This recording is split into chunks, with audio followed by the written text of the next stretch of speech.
Hey, it's Darcy McConvey, and this is the Venture and Gains podcast. The purpose of the show is to connect people to other great people, ideas, and opportunities. Everyone has less than a handful of people in their network where it seems like there's something different about them. Everything they touch seems to turn to gold, and they're those can't-miss people, and you just know it. These are the podcast guests. We catch them at various stages of their career, learn from how they think, so you can connect the dots and apply it. It's a journey that many getting into tech would love to take. From Uber employee number 62 to managing 10,000 plus people as head of mobility and business operations, Andrew Macdonald's rise is a fascinating one and comes with some terrific lessons. The conversation spans the early days at Uber, launching city after city, tackling hurdle after hurdle along the way, to founder Travis Kalanick's ability to problem solve and align his team with the clarifying description and leadership tactic, "Here's how I think about the problem," to the Uber culture and how it has changed as the company grows and how entrepreneurship is very much celebrated. The Uber chat wraps up with where Uber goes next, focusing on mobility. My favorite parts of the conversation are Andrew's simple lessons that have got him to where he is today. With no real career master plan, he is ambitious and hardworking, so he would just try the next thing, work hard at it, and see where it goes from there. A refreshing approach. Mac leaves us with a personal framework. What would need to be true for me to start something? Some clear advice to new grads and insights on how to filter ideas as an investor or entrepreneur. If you didn't know Mac before, you should keep track of him from here. Enjoy this episode with Andrew Macdonald. Andrew, welcome to the Venture and Gains podcast. Yeah, great to be here, Darce. Thanks for having me. You bet. It's too bad we can't do video because you had the old Home Alone background, which would have been very seasonal and topical, but nevertheless, we're audio only. Yeah. So you can play carols over our voice if you need to drown us out. So you've been, I think it's about 8 years going on your sort of Uber journey since you started. And I'm going to read this quite extensive list of titles, starting with general manager of Toronto, to general manager Chicago, to regional GM of Central US and Canada, regional GM of Central US, Canada, Latin America, then Latin America and Asia Pacific, vice president of operations, Latin America and Asia Pacific. I think this is about the time where, I don't know if you ever saw the clip where Phil Mickelson jumps in when they're introducing Tiger Woods on the first tee at the Tour Championship. And he's like, okay, we get it. Yeah. VP America's Ops, American Operations, Global Business Development, Senior VP of Global Rides and Platform, and now Senior Vice President of Mobility and Business Ops. So that's quite the journey, global journey. What does today's title mean, and what exactly do you do at Uber? Yeah. I mean, when you read it all off sequentially there, I think I need to update my LinkedIn and make it a little tighter. But just for context, I joined, as you said, about 8.5 years ago at Uber. Yeah. I was, I think, employee number 62. And so I've been fortunate to grow with the organization. And when you're on a rocket ship, or when you're part of an organization that scales really, really quickly, if you're able to keep up with it, you get to take on more and more and more. And so that's kind of been my story there. My role today, as you said, I sort of have two main jobs. One is I'm the head of our mobility business, which, for most of our existence has been Uber's only business. So this is, ride sharing, UberX, but then some of the other stuff that we're getting into, integrations with public transportation, bikes and scooters, third-party partners, those types of things. So anything mobility, anything moving people sort of reports into me. And I'm the P&L owner. So I don't run everything that touches the mobility business, but I'm ultimately head of operations, which means I own, at the end of the day, the P&L is my responsibility. So top line and bottom line growth and competitive position are sort of the key aspects that I make sure we're delivering on there.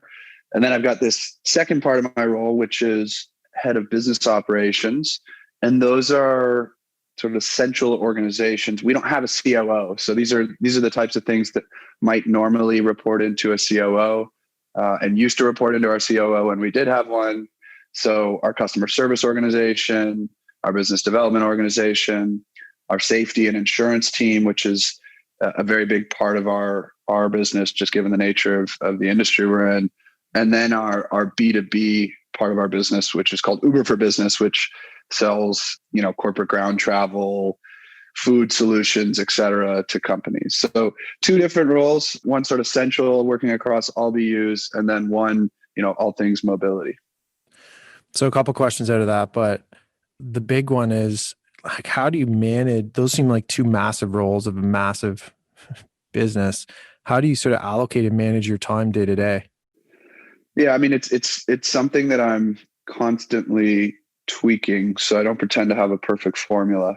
I think what helps is I have very senior leaders, very excellent operators who are, across each of those things. So I've got 4 regional heads running the mobility business. And then I've got, for each of those platform teams I mentioned, a single individual person running those organizations. So I think the biggest thing is I've got really great people who do their jobs really well. And so for me, I don't spend my time, micromanaging what they're doing. These are senior business leaders running multi-billion-dollar P&Ls themselves.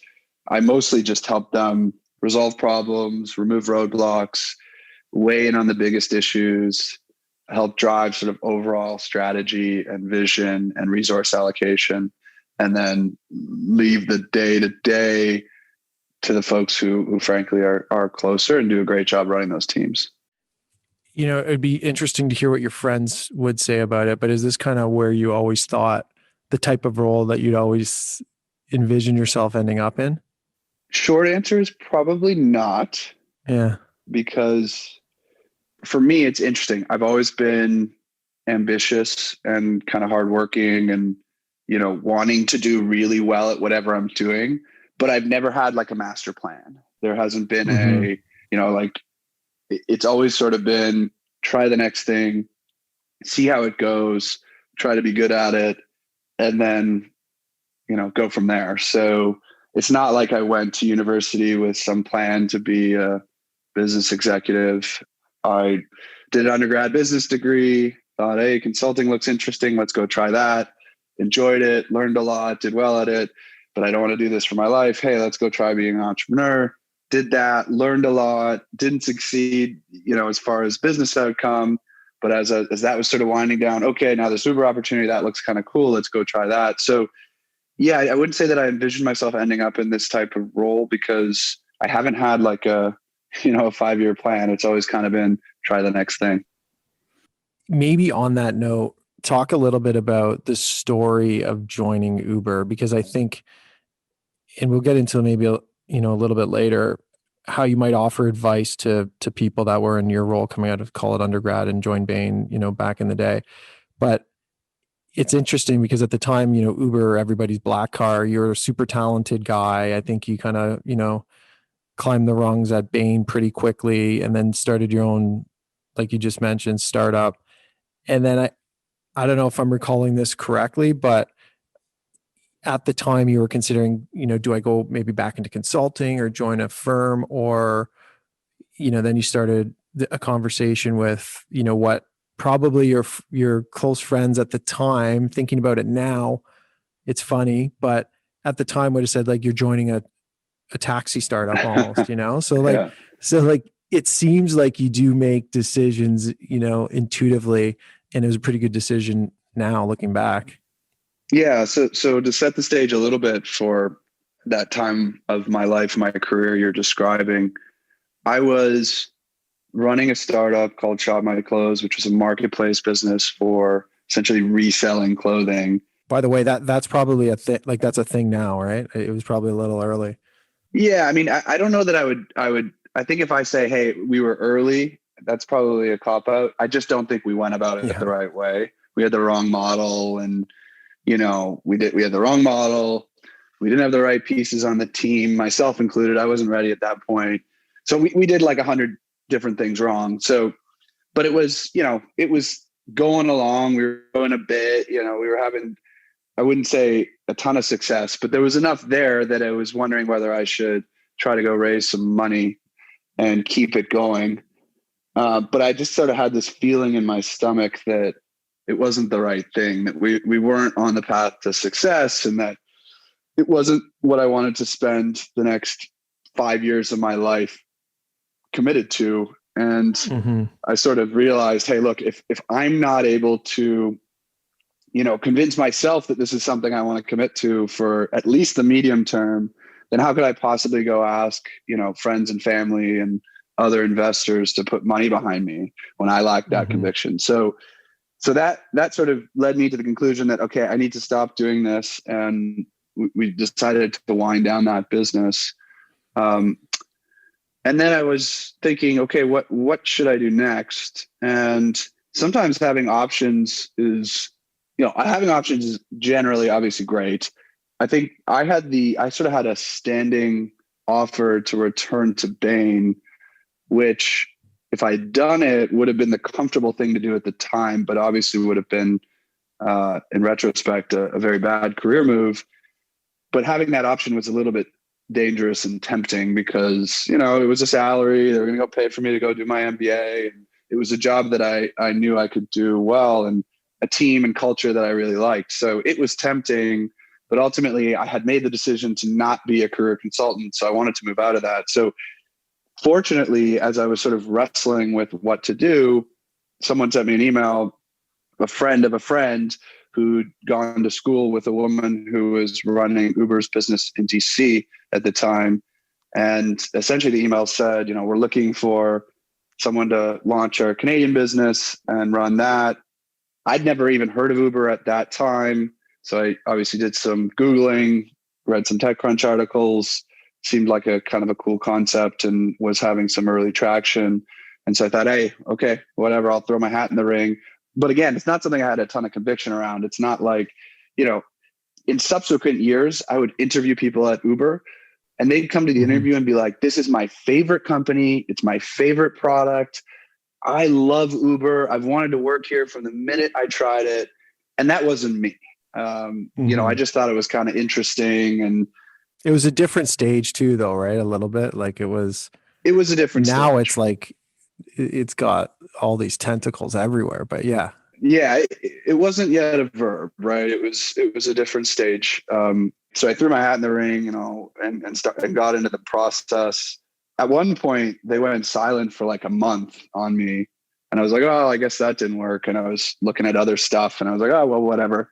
And then somebody got back in touch, and as I later found out, it was because they had another candidate who then turned down the job or whatever. So I got kind of lucky there.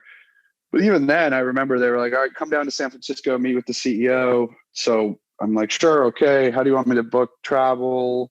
Do you have a preferred car service I use when I get to the airport? And they're like, yeah, use Uber. So I wasn't yet in that mindset of, okay, yeah, of course. Yes, that's what I should do. And yeah, I went down, met with Travis, met with Ryan Graves, who was running ops. And that went really well. That conversation went really well. And they made me an offer on the spot. So I if I look at the process, it unfolded over 3 months. And there's probably 4 or 5 times where it could have ended and my life would be very different right now. But I guess I kind of lucked my way through it and ended up joining the company. That's a pretty cool story. So it pays to be option B in your context. It's interesting to hear, like, I don't know what you can sort of talk about in terms of Travis and there's a bunch written about what unfolded sort of, in the later years of him there, but I remember you saying how his mental horsepower is just off the charts in terms of his ability to process information and problem solve and sort of like, just take an idea and see it through and sort of deliver an answer. Can you comment on that a little? Yeah. I mean, he is one of those, special entrepreneurial people that the world has seen sort of very few of, at least that I know of, that are able to sort of think on a different level. And so it's a raw intellectual horsepower, but it's sort of an ability to problem solve and literally dive into whatever the issue is. His day was probably like 16, 18 hours long because he worked harder than anyone else at the company or anyone else I've seen. And it was just like back to back solving problems. So whatever the call was, he would be able to get he'd be able to 5 minutes into hearing about an issue, a topic, this would be something that, people would spend weeks preparing for their meeting with Travis on an issue. And within like 10 minutes of the discussion, he kind of already understood it as well as everybody else in the room and would have incisive feedback or comments or sort of take the strategy or problem to the next level. And you'd kind of shake your head and go, oh yeah, he's right. Like, we're not thinking about this the right way. We need to go back and change paths on how we were going to go. And he would do that all day with all sorts of different teams and issues. So that was pretty amazing. And he used to call himself, chief problem solver, right? That was his CEO title, was just problem solver in chief. And it was because he just liked to jump from issue to issue and work through the solutions with the team. And it was the thing that he did really, really well, which I think is a good leadership lesson, is he would take you through his thinking on any issue, right? He would almost, before answering, he would say, here's how I think about this problem. And then would take you sort of through a mental framework of, why this matters, why this doesn't matter, and how we should respond based on those things and the facts that we have or do not have, and then get to the answer. And what's really powerful about that as a leader is you then have people replicating that process themselves out in the field. So I regularly would think to myself, okay, here's how Travis would think about that problem. And then you could get there without needing your boss in the room. So that's really, really powerful. And something I'm trying to do now is not just answer a question to my teams, but actually provide them with how I think about that question. It's actually surprising that, like, you're obviously a smart guy, but you'd think when a guy like Travis leaves, it's not potentially scalable because the culture changes. But the fact that you can say, how would Travis think about it? And you kind of know how he thinks about that, that's interesting. It's like a real model that can be replicated, where most times, even if he's explaining how he got there, it may be difficult to connect those dots. For sure. Yeah.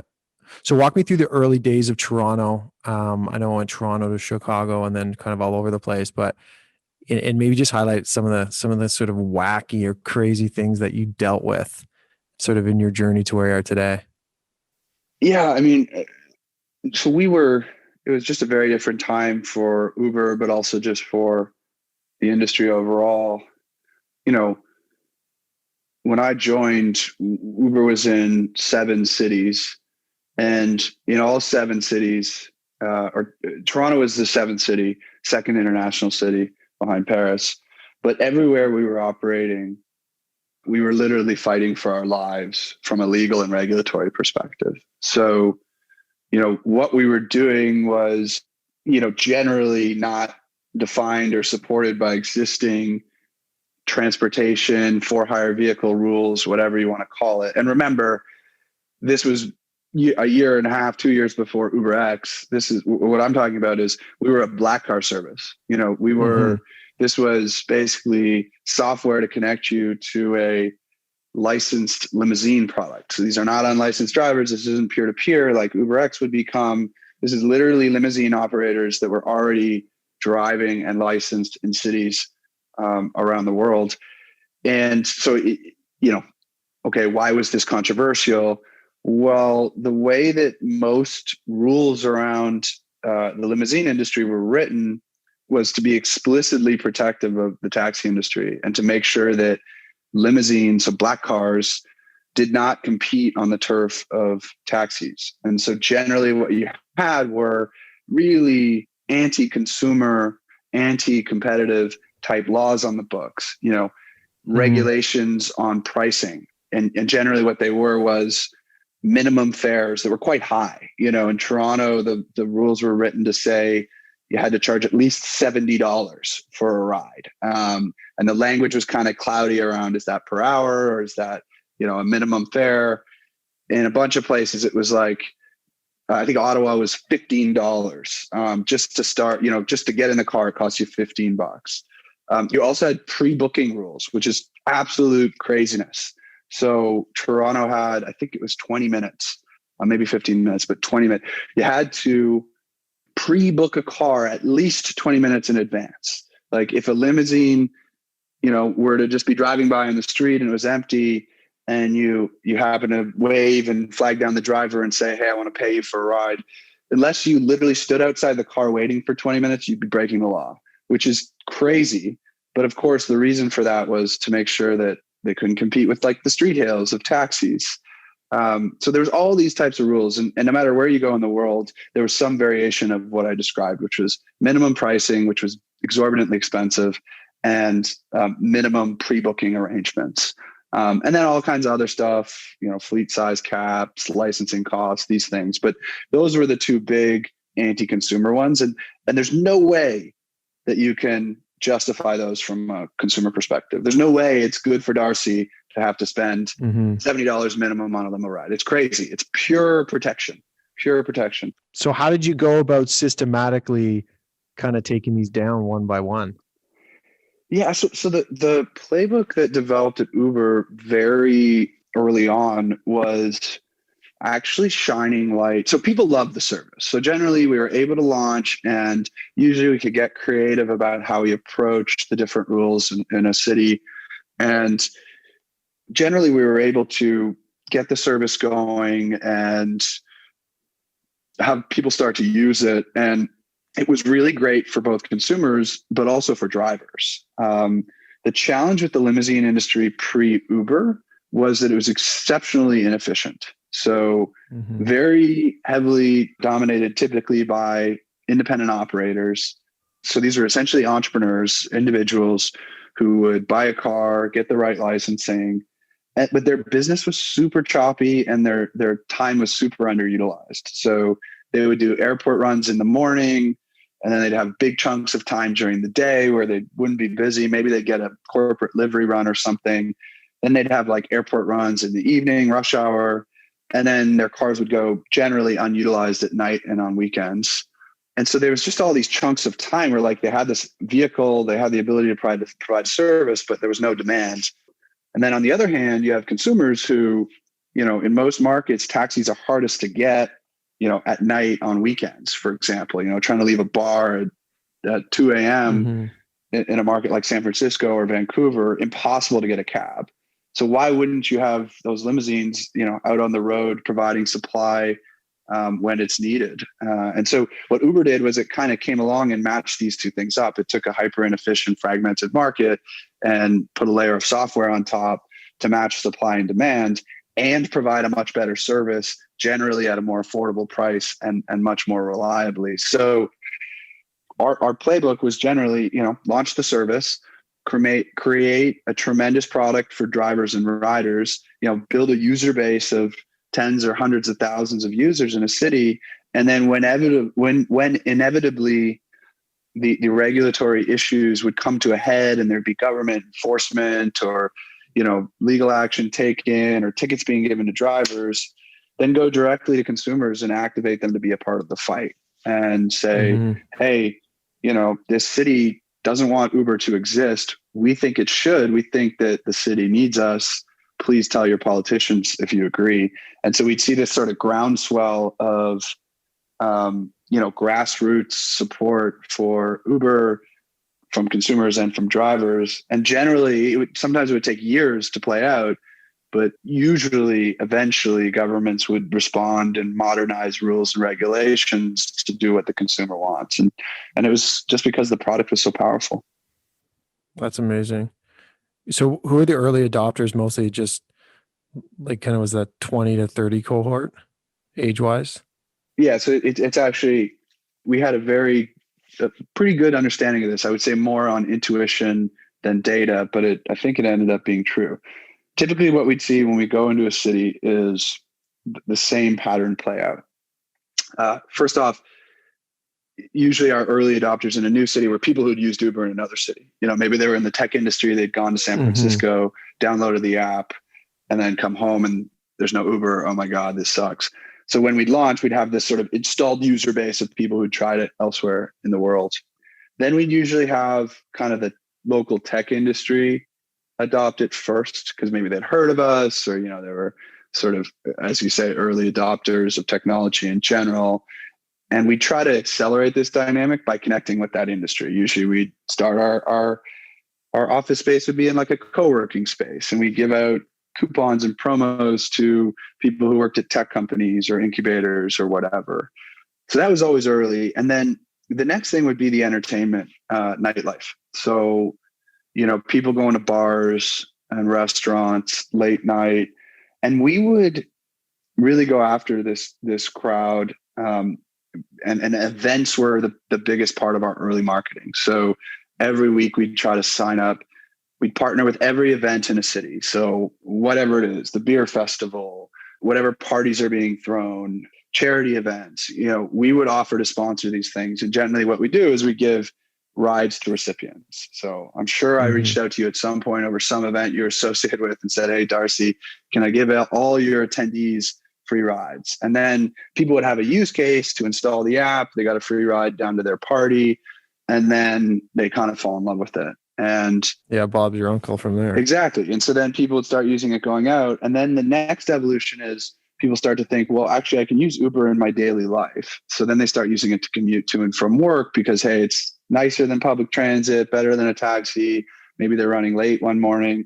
So then it works into more of like a utilitarian use case. And that was the typical evolution. And even today, I think that's the way it evolves a lot. People first hear about it from a friend at a party or out for dinner or something, and then they start using it for their daily life. I always wonder about, ruffling the feathers of the taxi industry in places like Chicago. That, do you ever feel like you're kind of rogue and pushing the envelope a little too far? It's not your nature, but I could see how that. I'm sure there were some pretty hot and bothered people when this is going on. Yeah, I mean, absolutely. The taxi industry for years was one that tried to stop us at every turn. It's an industry that has been in cities forever, and often the medallions would be owned by local influential families, sometimes politicians, sometimes, people with disproportionate sort of influence in a city.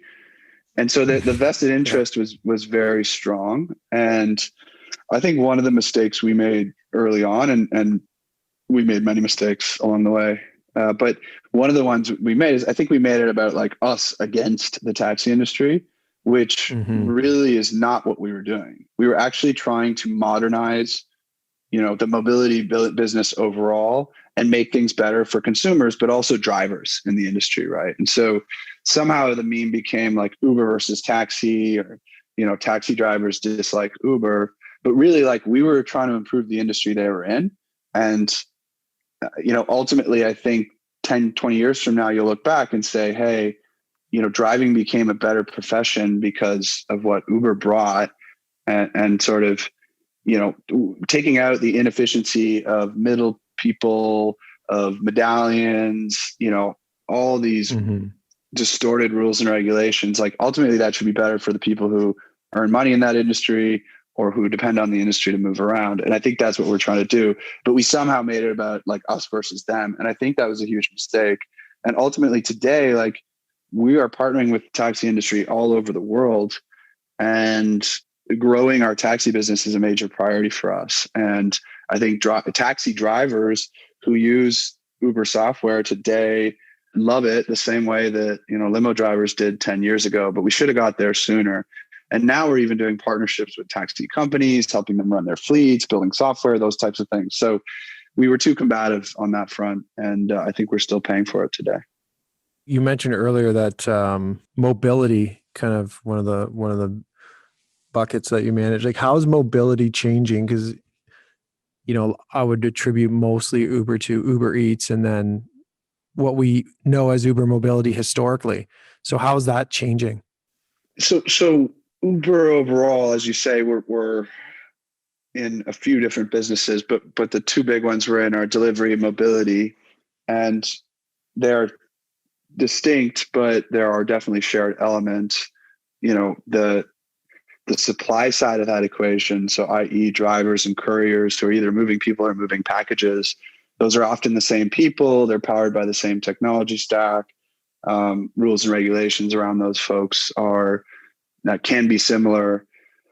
So there is overlap there. And then there's overlap on the consumer side because, again, we're servicing basic needs. Everybody eats and everybody needs to move. So there is a fair bit of overlap between the businesses. And I think we're increasingly starting to think of what we do. If you're looking for the quick summary is, if Amazon can get you stuff next day, we're the next hour company, right? And whether that's moving or sending something or receiving something, we're on-demand logistics at the push of a button. And so I think that's the core of what we're doing. Within my business, so within mobility, what you'll increasingly see us do is evolve to serve all mobility needs for an individual. And, today, majority of our business is still just UberX rides, solo point-to-point transportation. That's what people use us for the most part. But increasingly, the faster growing parts of my business are things that maybe are not as obvious to consumers today as what Uber is, but will be over time. So, adjacencies like planning your public transportation route through Uber. We've got public transit data integrations live in dozens of cities around the world. And so you can open up your app in some of the largest cities globally and, see when the next train is rolling by the closest station to you. And we've even rolled out in a few different places multimodal journey planning. So you can buy your train ticket through the app at the same time you're booking your Uber X to take you to the train station. So those types of integrations and, taking care of all parts of the journey, I think are going to be where you see us go. Same for other modes of transport that we don't even directly operate. So we don't have a bikes and scooters business anymore. But for folks who are familiar with, these dockless bikes and dockless scooters that are now in cities all over the world, where you can just pick one up off the street corner and start it up and ride around, whether you're a tourist or a commuter, they're quite useful. You can get those in hundreds of cities around the world through the Uber app. So you see a scooter on the street corner, you scan it in the Uber app and it starts right up and all the payment and tracking, et cetera, is all taken care of. So these types of like third-party integrations, other types of mobility through the Uber app, I think that's going to be a bigger and bigger part of our business. We've got an experiment going in Australia and the US where when you land at the airport, you can book your rental car through Uber. And I think so many of these forms of transport have many of the same flaws and inefficiencies that we saw in the core for hire vehicle industry 10 years ago. And so I think we're going to be able to make them better. And software is a big part of that, but so is our operational capability. Yeah, it seems like Uber still has that culture, you hear like fail fast thing in tech, right? But where you kind of try ideas, put some resources behind it for a pretty extended period of time, it seems like in many cases, and then just say, okay, no, not working, move on. So does it feel like, does Uber still kind of maintain that sort of early stage tech, try, see if you get success, if not, sort of iterate? Yes, although I think we can get better. So, we have a value called, take big, bold bets, right? And this is, taking some pretty ambitious shots on goal and then, doing everything you can to try to make them work. Mm-hmm. It is hard. Like innovation within a company as a company gets bigger is a hard thing. And even early Uber, if I was being self-critical or doubting, our achievements, you could say that we had like such a great product that UberX itself the product market fit was so strong that anything we did, this thing was going to work, and when you have product market fit like that, your job as a business owner is a lot easier. And so, what's been an interesting muscle for us to build as a company and for me to build as a business owner has been, as we try new products, as we launch things that are different than UberX, they don't all have product market fit.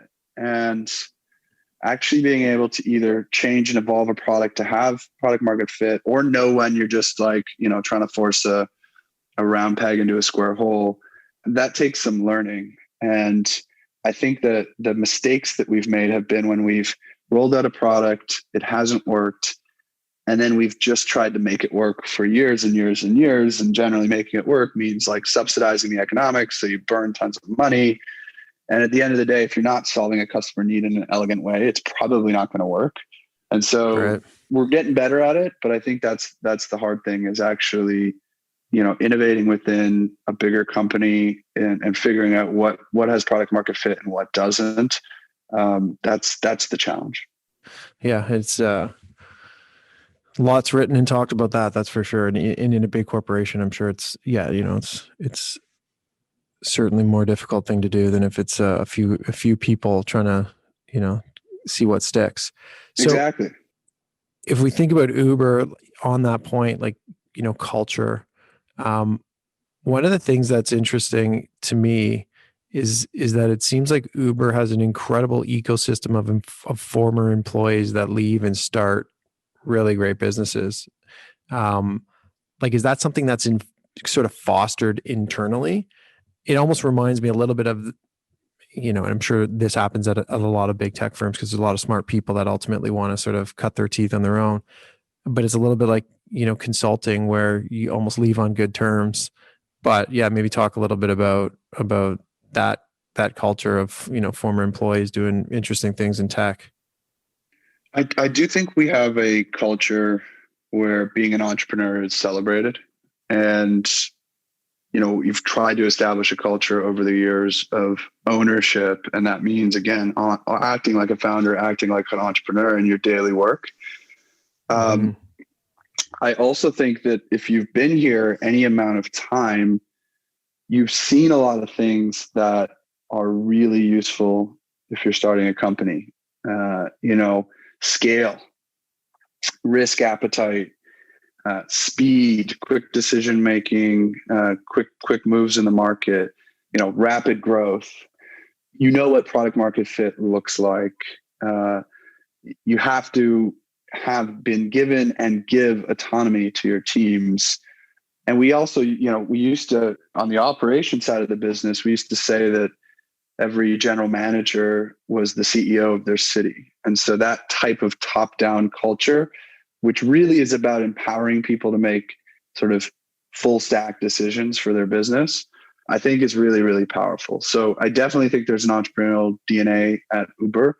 I think you will see dozens, if not hundreds, of successful companies be founded by Uber alumni over the coming decades. Because again, I think you've seen the formula for success. You've built some of those attributes of a successful entrepreneur into your culture, and I think people will take that away.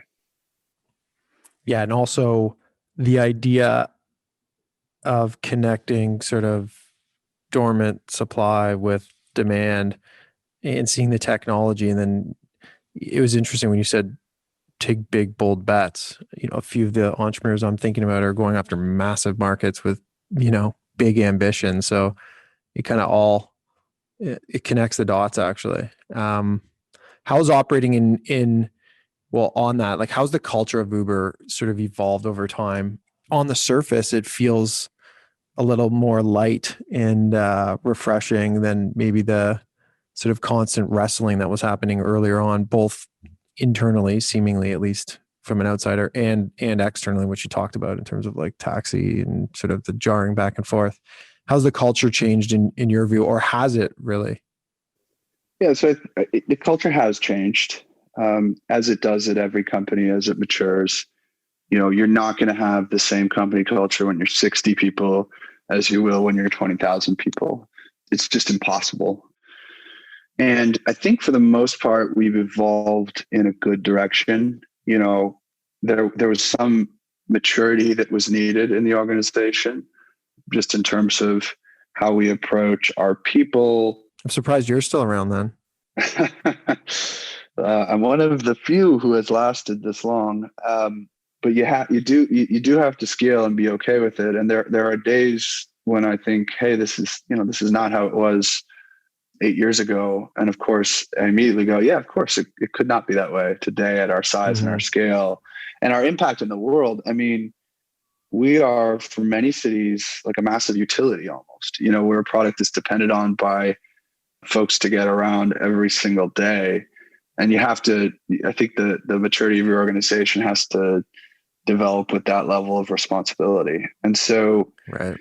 I think what we've tried to do, and I think what most companies try to do as they scale, is preserve the elements of your culture that are really important and unique and differentiating.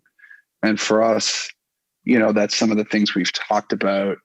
The mission driven nature of our workforce is really important. People believe they're changing the world with their work, and that matters to preserve. The heart that everybody puts into the work, the grit that it takes to survive here when you're kind of constantly battling, whether it's competition or regulators or whatever obstacle it is, that sort of competitiveness and grit and hustle is really core to what we're doing.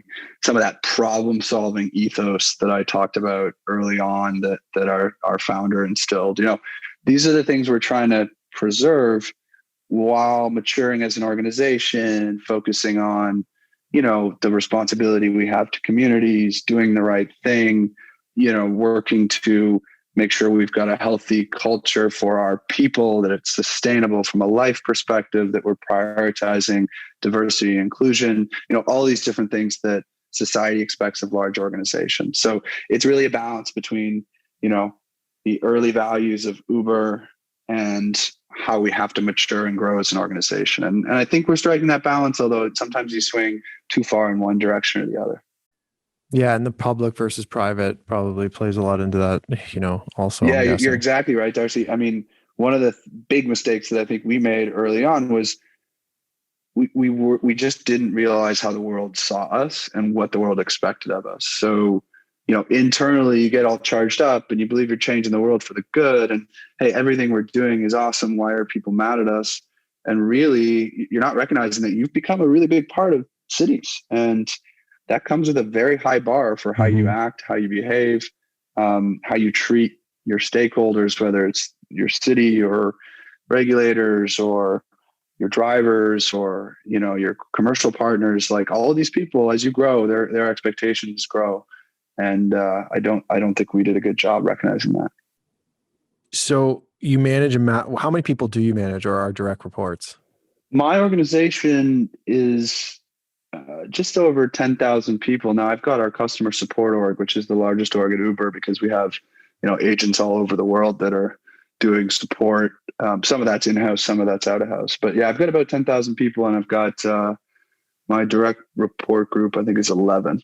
So when you're looking at hiring a direct report, like what are the key things that you're trying to suss out early on? Yeah, it's a great question. And hiring, I think it's one of the most important things you do as a senior leader. It's also one of the hardest, particularly externally, right? I mean, my personal view is senior external hires are often a coin flip as to whether they can be successful. We get it right like half the time, I would say. And it's a hard thing to do because, generally at a senior level, you're hiring for a mix of capabilities. So background, experience, you're trying to find people who are going to be able to fit with all those different, elements of the culture I just described. You're trying to add sort of diversity of thought and experience to your group. You're just trying to, manage so many competing tensions that it's hard. And these people are in high demand. And so you're often competing for talent, and the cycle times are super long. A senior director or VP level hire, it can take me a year to close those roles. So, it's very hard. And whereas with internal hires, you've got way more signal. You've worked with the person for years. You've seen them be successful with both their, whatever their job is, but also, thriving within Uber. But typically you're making a trade-off with experience. You're probably stretching someone to that next job and you haven't necessarily seen them do it at that level before. So that's the trade. Right. The other thing I find hard is by the time it gets to me, they've already been through so many interviews, screens with recruiters, screens with other members of the hiring panel, that one of the tempting things can be is oh, well, these 7 people already think this person's great. So what am I going to discover at the final stage here? And you really have to Right. avoid that temptation, just to agree with what everybody's been thinking so far. So yeah, you have to decide what's really critical for them to succeed in the role and what really matters to you. I think you generally give them the benefit of the doubt on their credentials and these things, because again, by the time they get to you, that's been really well tested. And so you're trying to suss out, like, are they a problem solver at heart? Are they going to approach the job with the fierceness that's needed? Are they going to be able to sort of break through all the different barriers, internal and external, that are going to get thrown their way? So I think what you're trying to figure out is, can they deal with the hard parts of the job? Because you assume they can deal with the basics of it. How do you do that? It's hard. You try to ask questions to get to it, but it's hard. And that's why I think the success rate it's like a coin flip. Yeah. That's kind of hiring at Uber. So I'd also be interested to know your view on, if you were to start something from scratch again, like, what are the critical things to do right away as an entrepreneur who's starting a firm from the get-go? And what are the critical first or second hires there? I think it kind of depends on what you're doing, but like, what advice would you give? Like, what would be the steps that you would take? So even before what you're saying, and I'll get there, but and I'll use myself as an example, like, what would need to be true for me to want to start something? Perfect reframe of the question. It's probably obvious, but I don't think it's always true, and it hasn't always been true for me. But I think you have to, like, really love and believe in the path you're heading down. One of the things that I struggled with my first startup with Shop My Clothes was, like, it wasn't actually a product I was sort of thrilled to use or felt particularly passionate about. I thought it was like a good business idea and that there was a market there, but I don't think that's enough. And the reason I don't think that's enough is because inevitably starting something is going to be really, really hard. And it's going to be a grind. You've done it, Darcy. Like, there are many moments you're going to question yourself along the way. You're going to wonder if you're spending your time on the right thing. You're going to have all this FOMO about what else you could be doing with your life. You're going to have this, like, sick to your stomach feeling in the morning about whether this thing is going to be successful.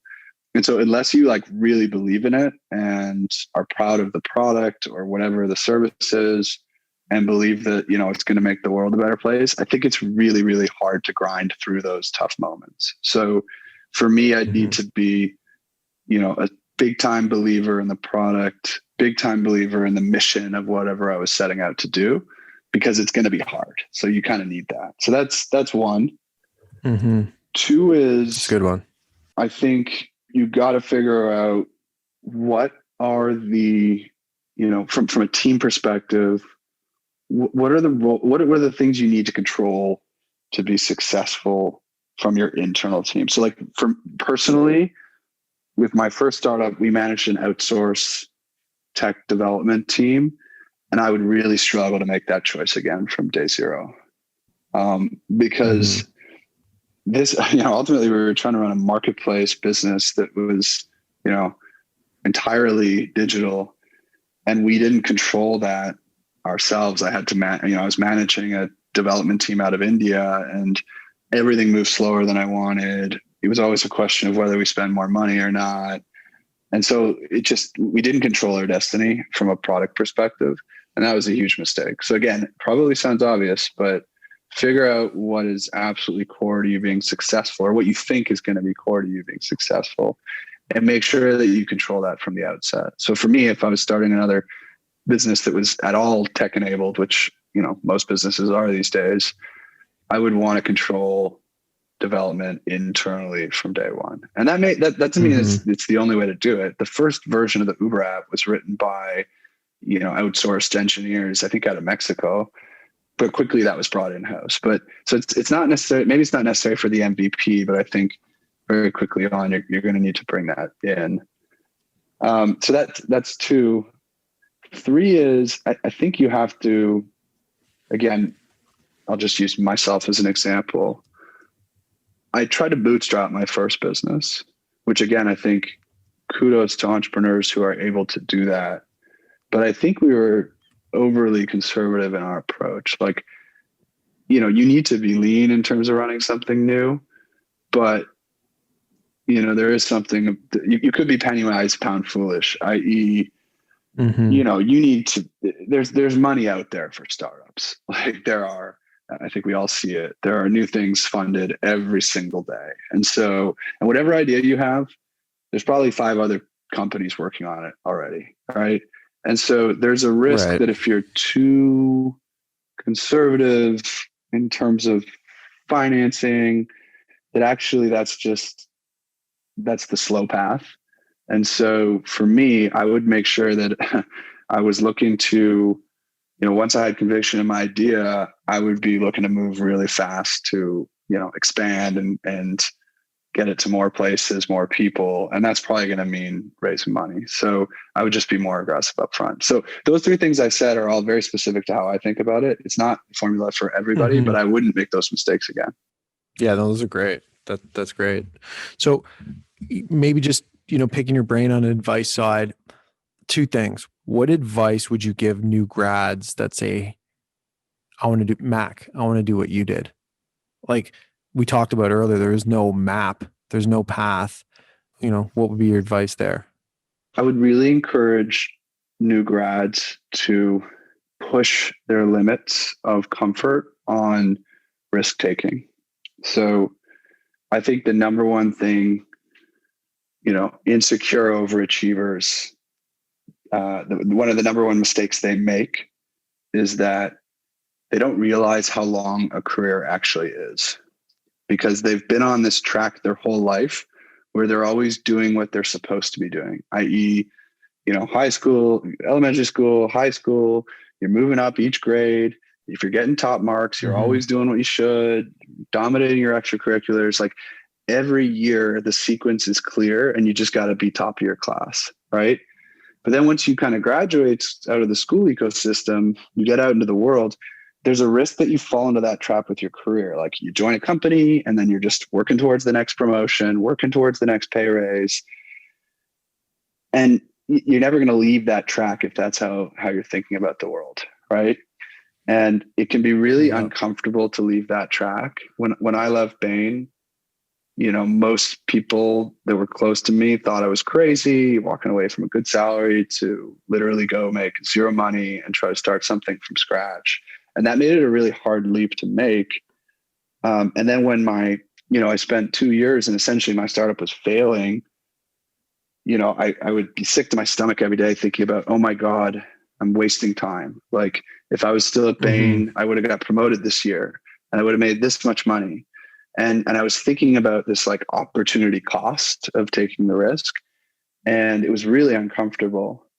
But what I've come to realize and what I've heard a few people say since then is careers are actually like really long. You start working in your early 20s and most people are still in the game late into their 50s, 60s, even 70s these days, right? Or 80s. People, you've got a lot of time. And if you take a longer view of your career, I think it will free you up to take some risks, because guess what? If you take a risk, you go off, you do your own thing for a couple of years and it doesn't work, there's always the next move and you've got decades, right? Yeah. And so I think that's the biggest mistake. People kind of get trapped because they make good money, they're successful early, and then they feel like they got to stay on a track, when really what you should be doing is taking risk, even if it doesn't work, taking a series of calculated risks through your career, I think ultimately ends up with bigger outcomes. So that's my number one piece of advice. Love that. What about like an industry or skill set to build? And I guess, again, that's person dependent, but oftentimes I've maybe former athletes come and say, oh, I want to get into finance, and they're pretty narrow focused. I don't know if it's because like that's where people used to do really well financially historically, but sometimes I push them to think about sales, tech sales particularly. And I know sales said has a bad connotation, business development, whatever you want to call it, but it's such a great skill set to learn, because if you're good at it, technology is not going away and you can kind of move up the ranks. Right. So, but that's my view. So I'll flip it over to you. What advice would you give in terms of industry and skill set? I'm pretty industry agnostic. I don't disagree with your advice that I think that getting some exposure to tech, to emerging tech, getting some exposure on the sales side, I think you said that something to that effect as well, like is valuable too, because it's not something they teach in schools, and it's a skill that takes time to develop. So I think those things are valuable. I am pretty industry agnostic overall, especially early in your career. And I think it's actually more about getting exposure to a breadth of stuff early on if you can. So one of the great things about consulting was I sort of got two things out of it. One was I got the technical toolkit. So you go there as a fresh grad and, they teach you how to do analysis, to mine data, to build presentations, to tell stories with data, like that kind of stuff matters. So you learn that. But two, what I loved about it is you're doing a series of projects. Each are like anywhere from 1 month to 6 months long. And you're learning about a whole bunch of different industries. And so after 4 years, I probably saw 20 different industries, and that's really valuable too. So my advice would be, if there's a way to get a scan of a few different areas, I think that's really valuable. Yeah, that's great. So what are some ideas, like on a personal, last one, ideas, and then I want to hear a little bit about Rise, the charity or initiative that you're affiliated with. So first, let's start with what are some ideas that you're interested in, either, personally as an angel type investor, or just like keeping your eye on out of interest? So for me, I think a really great way to filter ideas, if you're thinking about it as an investor or a potential entrepreneur, is just literally through your own personal experience in the world and what are the problems you have. And we all have these every day. We go through COVID's kind of a unique time, but we all have these broken experiences in our day-to-day lives, whether you're dealing with a company, a service provider to you, whether you're sitting in traffic, whether you're on your laptop and you're working with a painful piece of software, whether you're a homeowner and you're dealing with fixing shit that breaks, whatever it is, we all experience pain and inefficiency as day to day, as just navigating the world day to day. And so most of the ideas that I've gotten really excited about as an investor are where I've seen a company sort of solving an experience, a painful experience that I've had. So, I'm an investor in Jiffy, which is this app that essentially connects homeowners who need maintenance or service on,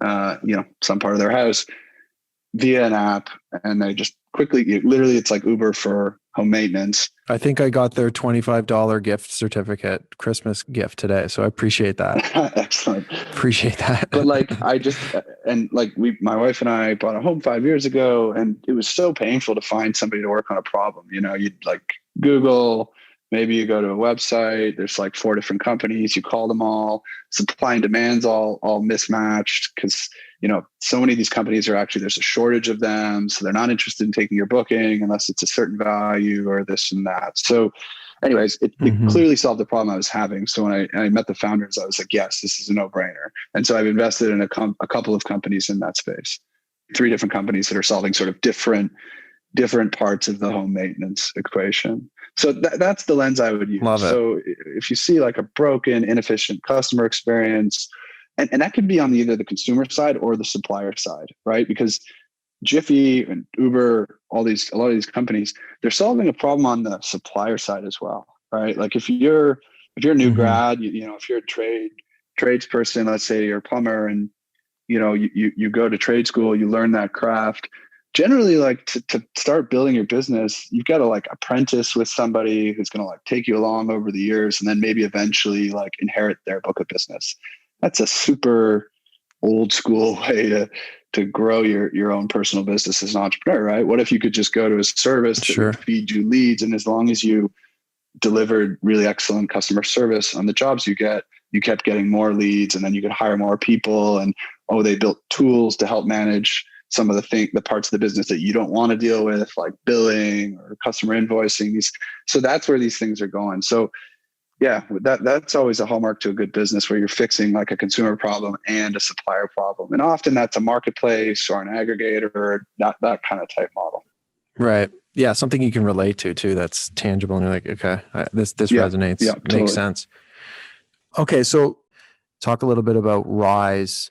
Rise helps in the group that you're affiliated with, I think, as a board of director. So Rise is a Canadian charity. It's a national organization that essentially provides financing to folks with mental health or addiction issues. And these are entrepreneurs with mental health or addiction issues. And often these types of individuals are sort of fall through the cracks of traditional financing options.